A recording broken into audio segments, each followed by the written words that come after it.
Sinugatan ng isang lalaki ng banggain ng isang bus sa kahabaan ng Quirino Highway. Nagkataon namang napadaan ng UNTV News and Rescue Team kung kaya mabilis itong nalapatan ng paunang lunas. May hataw na balita si Benedict Galasan. Galing sa happy-happy si Roberto Valdez dahil katatapos lang nilang mangampanya ng kanyang amo na tumatakbong kagawad. Nang siya at ang kanyang kaibigan si Algie Petuco ay pauwi sakay ng kani-kaniyang motor, nakarinig ng malakas na kalabog si Petuco pagdating sa kahabaan ng Quirino Highway, Barangay Talipapa. Magkasunod kami. Wala pang mga 10 meters kami magkasunod eh. Napansin ko na lang. Bigla ako may narinig na may kumalampag sa likod ko. Paglingon ko sa likod ko, nakita ko na gumugulo yung kasama ko rito. Sa hindi sinasadyang pagkakataon, nakita ng UNTV News and Rescue Team ang biktima na nakahandusay pa sa tabi ng kalsada. Mabilis na inasikaso ng reporter at ng crew ng UNTV ang biktima.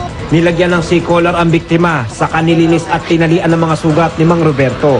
Maya-maya lang ay dumating na ang ambulansya at tinulungan ng fire rescue ang UNTV upang mabilis na madala ang biktima sa malapit na ospital. Meron siyang sugat sa paa, meron siyang sugat sa kamay, sa braso at saka sa ulo.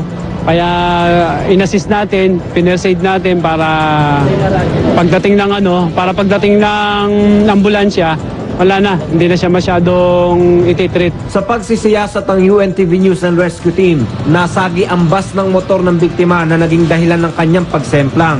Nagpasalamat naman ang kaibigan ng biktima na si Michael Santos.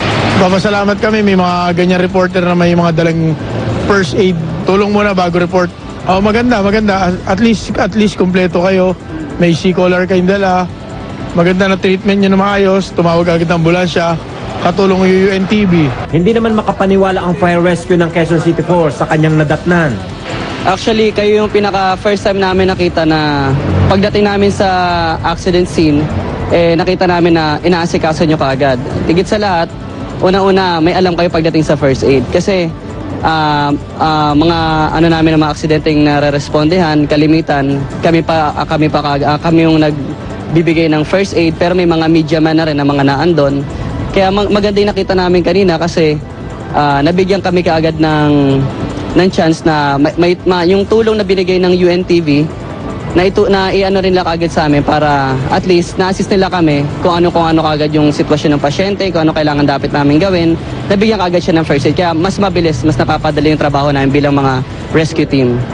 Tulong muna, bagong balita.